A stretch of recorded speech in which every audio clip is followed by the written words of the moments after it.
Attention all wrestling fans, get ready for the ultimate fan experience at the WCBS WrestleMania Fan Meetup in Los Angeles, California from March 30th through April 2nd. This event will bring together the biggest event in wrestling and your favorite podcast, as well as diehard fans from all over the world. This is the perfect opportunity for fans to connect and celebrate their love of the sport as well as their love of us. So mark your calendars, grab your tickets, and get ready to suck it and join us live. Don't miss out on the ultimate fan experience of the WCBS WrestleMania Fan Meetup weekend in LA. And if you're not a wrestling fan, there will be other YouTube creator events, including a trip to the brand new Super Nintendo World at Universal Studios. So listen to World Class Bullshitters Live for more updates, and for more information, email worldclassbs@mail.com. Thebestmail.com, jabroni. The following is a World Class Bullshitters exclusive.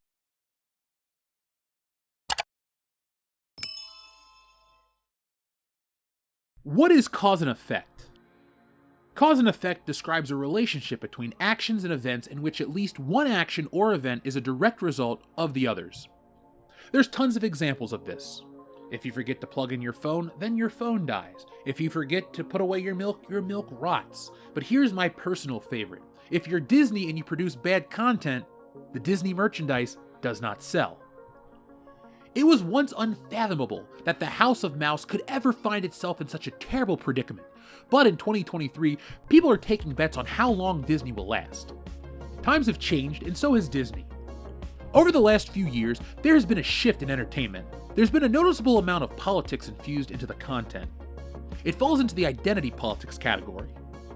Identity politics is an unorthodox political approach wherein people of a particular race, nationality, religion, gender, sexual orientation, social background, social class, or other identifying factors develop political agendas that are based upon these identities.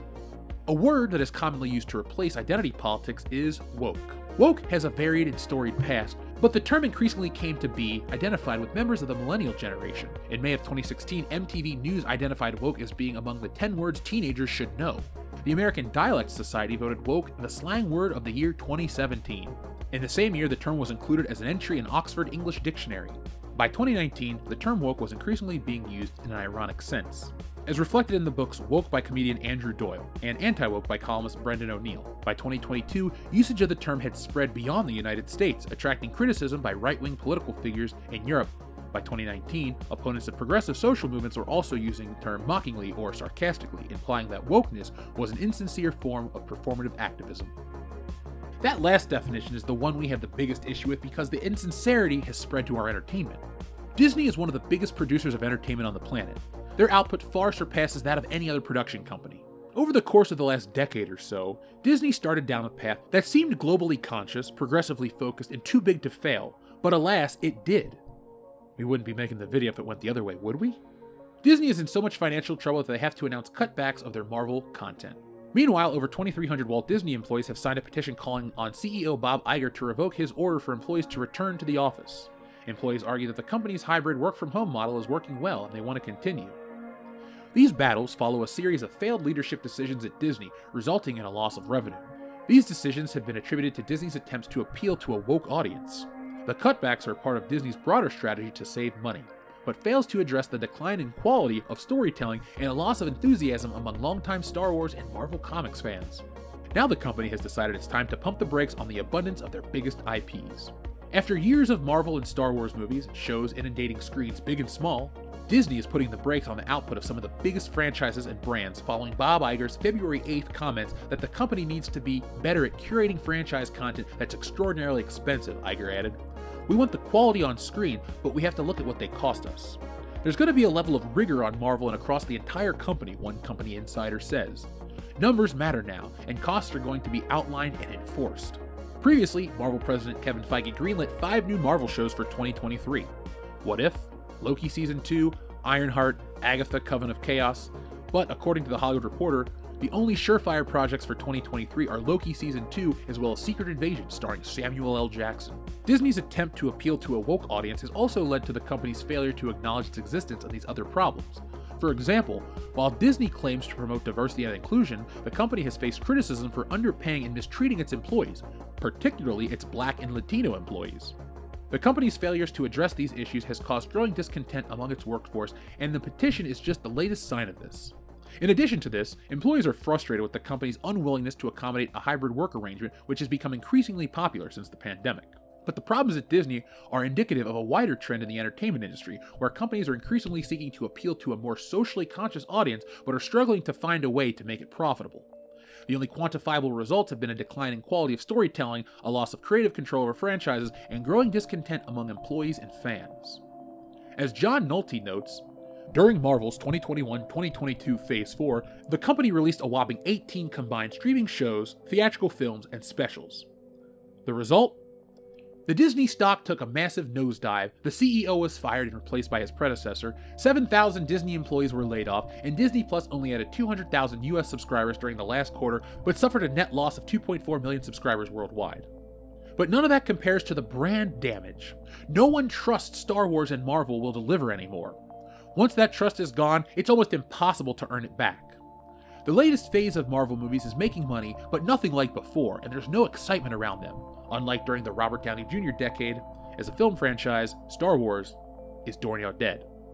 On the streaming front, for every Mandalorian the fans enjoy, there's 5 She-Hulks the fans hate and ridicule.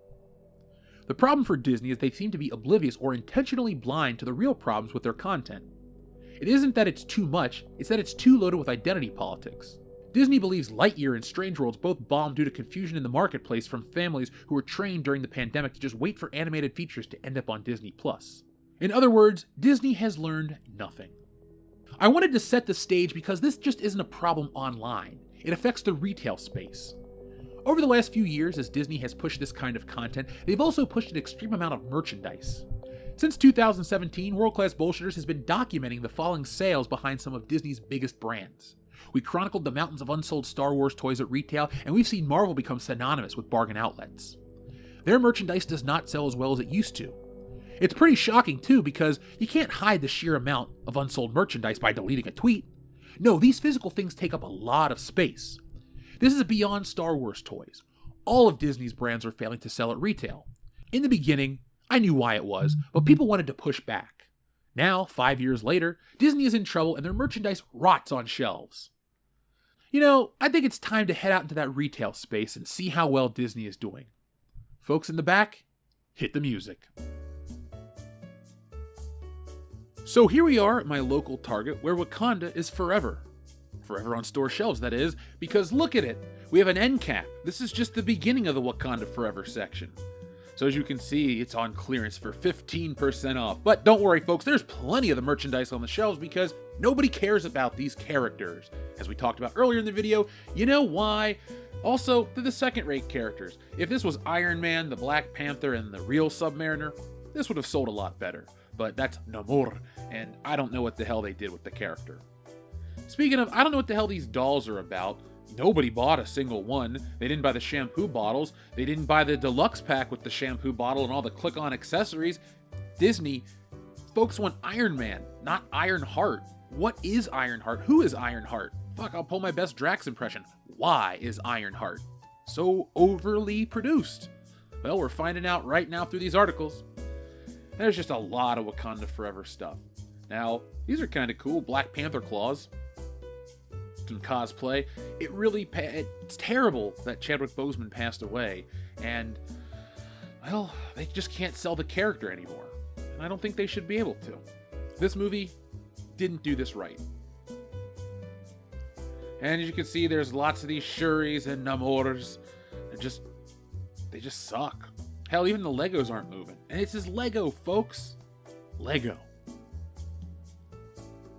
Now, this is the regular Marvel section, as we have Marvel Legends, we have Everett Ross and Black Panther 2.0, Shuri. This figure's just a guy in a suit, so it didn't sell, and this is not the Black Panther, so it didn't sell. And there's just a few of them on shelves. But there's more. We have Marvel's Nakia, and there's 3 of her as well. Let's scroll over. We have some X-Men. We have more Everett Ross. We have more... there's a traditional Black Panther. 1 Black Panther remaining. And some X-Men. Well, folks, that's multiple man, and you need multiple of them to actually sell the accurate toy. The shampoo bottles don't work. This is just bad direction from Hasbro, as well as all this bad crap from Disney. But again, nobody wants Shuri, the shampoo bottle, or a Tuma with the bone helmet. It's Nerf or nothing. Well, I'll take nothing over the Shuri copter. Who wants the Shuri copter? You don't. Be honest. And here's more Ironheart. Great, just what I always wanted. And even more Ironheart. Awesome, I'm so happy. And look, an Ironheart mask. Folks, if you get stuck in a cave, just buy some Ironheart toys, repurpose it, and make a real suit of armor. Now here's another Disney property that's in the shitter. Lightyear. Yeah, these toys aren't moving. Even though that's a pretty nice spaceship, you know, it's just Lightyear. And we have more action figures for Lightyear. There's Buzz in his suit. That's $40 for these? Whew, that ain't helping. We got this random lady with bug eyes, this random guy with bug eyes, this old man with bug eyes. It looks like Doom Guy on crack. That's what this whole thing looks like. And then, oh, speaking of crack, Crack Kitty. Wow. All right, Crack Kitty, try me. Well, Crack Kitty just kind of... I don't really know how I feel about Crack Kitty. Thanks, Socks. I don't care. Please stop talking. Shut up. Alright, there's Zurg. Yeah, it's Emperor Zurg. I don't know what to say. Ooh, Shredder. Sweet. Oh, I have to get me this one. Ooh, it comes with the... Oh, here's Buzz Lightyear.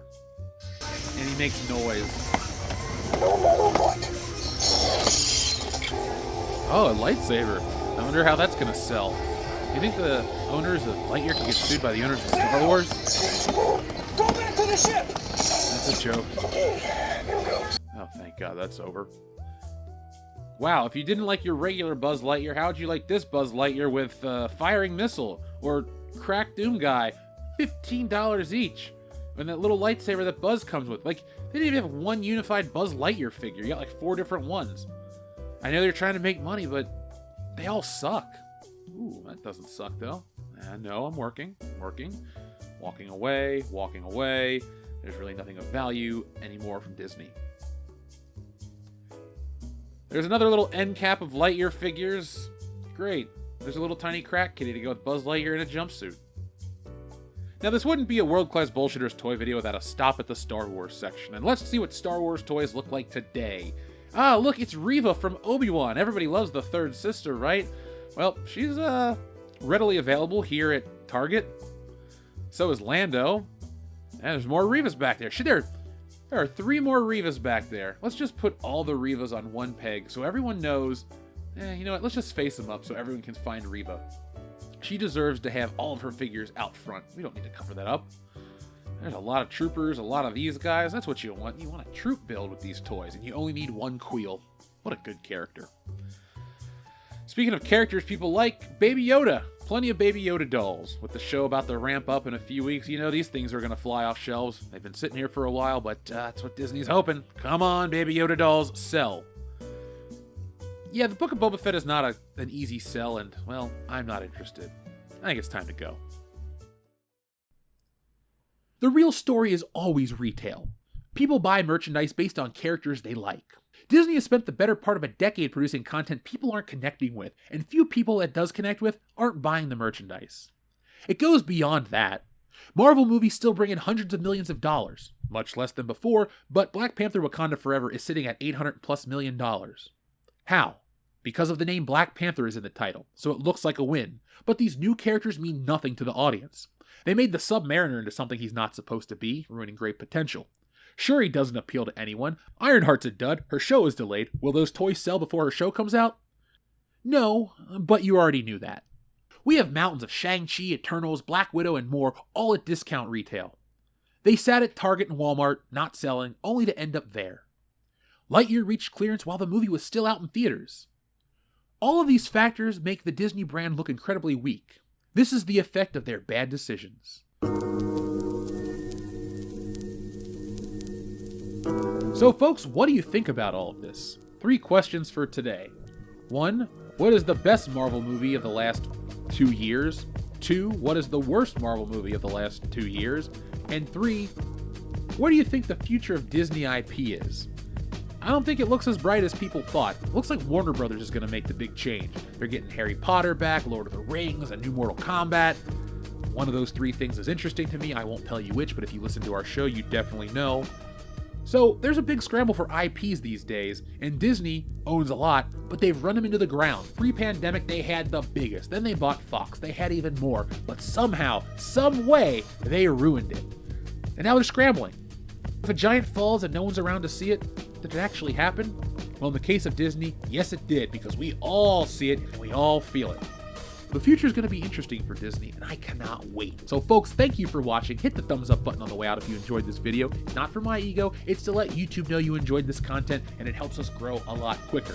If you want to help us grow, share us all over social media. Join us over on Patreon. And if you really like us, get a membership program. The WCBS membership program offers a whole lot of content, and well, let me just tell you what you get. Upgrade to a WCBS YouTube member and unlock a world of exclusive content, perks, and benefits. As a member, you'll get access to behind-the-scenes footage, early access to new videos, and more. Plus, you'll be able to show your support for our channel and connect with other members in our exclusive community. But that's not all. Members will also have the opportunity to join our monthly Q&A sessions where you can ask us anything and interact with us in real time in our members-only streams. And for those who love to show their support, we've got exclusive member-only discounts on all WCBS merchandise. So what are you waiting for? Pick the tier that's right for you today. You get more at each level, including a credit on all future WCBS videos and access to our Patreon back catalog with over 1,000 hours of content. Join the WCBS YouTube member program today and take your viewing experience to the next level. Alright folks, so thanks for watching. I'll be back next time with more, but in the meantime, be smart, be safe, be cool, but always be excellent to each other. As it's over, but don't cry because there's more, a lot more from World Class Bullshitters. And there's only one way to get it. Hit that subscribe button below. When you do that, you'll get notifications and updates from World Class Bullshitters every time we go live. Basically, you won't miss anything. And if there's one thing I hate, it's FOMO. But the thing most people hate more than FOMO is fear of missing out on World Class Bullshitters, because there's just some things you can't undo.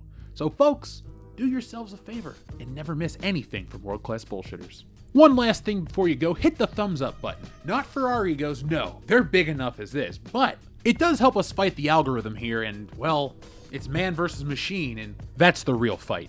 But if that's not your battle, that's okay. There's one last way you can help WCBS, and that's going over to shopwcbs.com, picking up a t-shirt, a beer glass, a sweatshirt, a poster, all sorts of ways to back WCBS. The difference between us and other YouTube channels is I'm the artist that makes all this stuff, so if you enjoy art, beyond t-shirts, you can even read our comic books. We got it all. We're called the epitome of pop culture for a reason, and no, again, it's not for our egos. So folks, make sure you're involved with every aspect of World Class Bullshitters, not just for us, but do it for yourself. We're making the change in entertainment everybody out there wants to see. And a special thank you goes out to all of our wonderful patrons who make this content possible. Go to patreon.com/worldclassbs to get involved and help out the channel.